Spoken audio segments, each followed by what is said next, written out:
Hello everybody and welcome to the Prognard. I am your host, Jacob Williams. Here's another one of these great impromptu videos.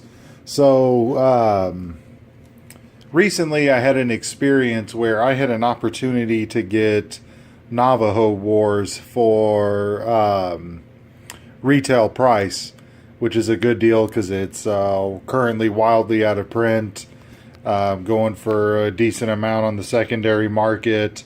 And just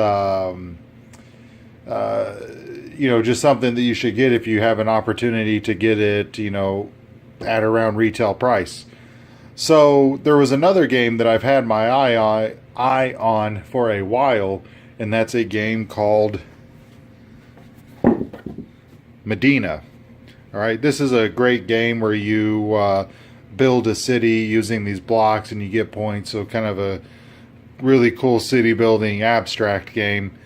I had my eye on this, and Amazon had below MSRP prices for a while, and it looked like Stronghold Games was going to make this out of print. And so when I saw the supply dwindling on Amazon, I thought that I should hurry up and get a copy before it's all gone, and then I'm in the situation that I was in with Navajo Wars. But reading some of the reviews on Amazon, people were talking about how their copies, came with mold all over it. But I decided to take a gamble, and it looks like I lost. So if I can kind of get in on these pieces here, you can see that these are moldy. And I don't even know if, oh, sorry, got that out of camera there. And I don't know if these are so much as moldy as they are mildewy. I'm not a biologist. And even in the box, got some discoloration here. And it looks like maybe on the punch out there could be a little bit. That might just be discoloration in the cardboard. So anyway, this was not completely unexpected. I purchased knowing that this could happen, so it is what it is. I ended up getting this for like $20 after applying some rewards points and things like that. Luckily, and the main reason why I took a flyer on this was because I could get it for so cheap, and that someone on Board Game Geek had posted about this and talked about how they had a solution for cleaning up the components that I'm going to try tonight,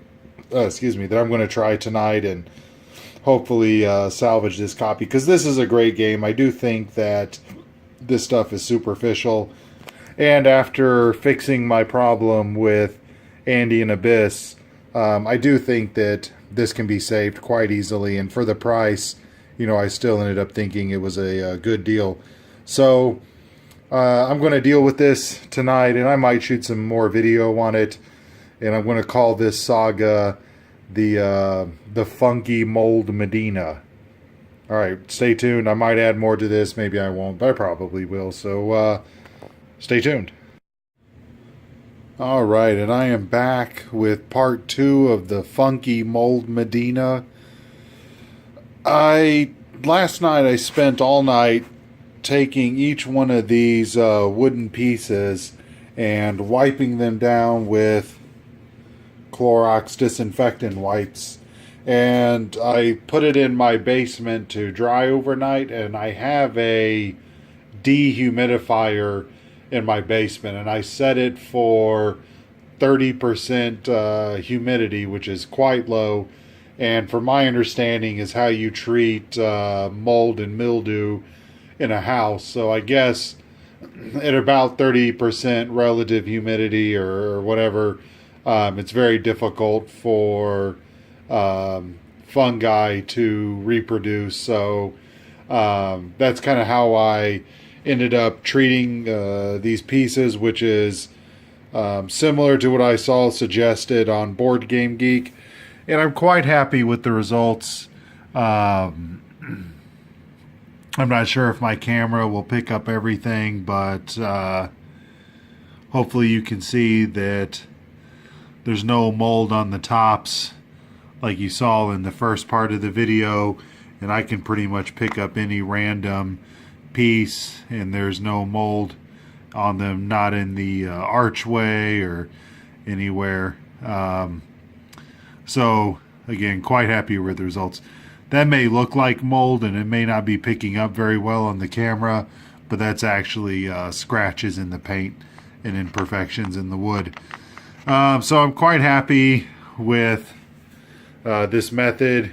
Yeah, it was a pain in the ass because I had to not only wipe down all these wooden pieces, but I wiped all in the inside of the box and the bottom of the box. You see stuff like this. This is kind of like, pretty sure these are like water spots, basically from when I was wiping with the disinfecting. And I've gotten up close and really smelled these, and I don't smell any mold or mildew type smell. And I even wiped down the little insert here, and I wiped down the board and the cover of the rule book, and I wiped down all the cardboard punch out pieces. And then what I'm going to do when I store this is I'm going to put this silica packet in there. I've also heard some people do this, and it's really cutting down on reoccurrences of the mold and mildew. Doing further research on this, again, on Board Game Geek, one of the lead theories is that whoever the manufacturer was reused some bags. Because I could even tell that when I opened this, that some of the bags look like they had been used before. So it's possible that that's where the fungi got introduced into the box. My understanding is that this game is out of production, though it may still be in stock, if that makes sense.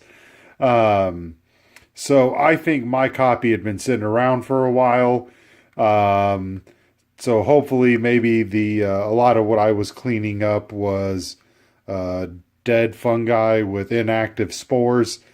So hopefully mine won't come back. I'm not sure how long the microorganisms can survive in an environment, because this was sealed pretty good when I got it. So I'm not sure how much moisture can seep in through osmosis into the box, and it's obviously airtight. So I'm not sure how long they can survive in that environment. So hopefully I have the problem taken care of.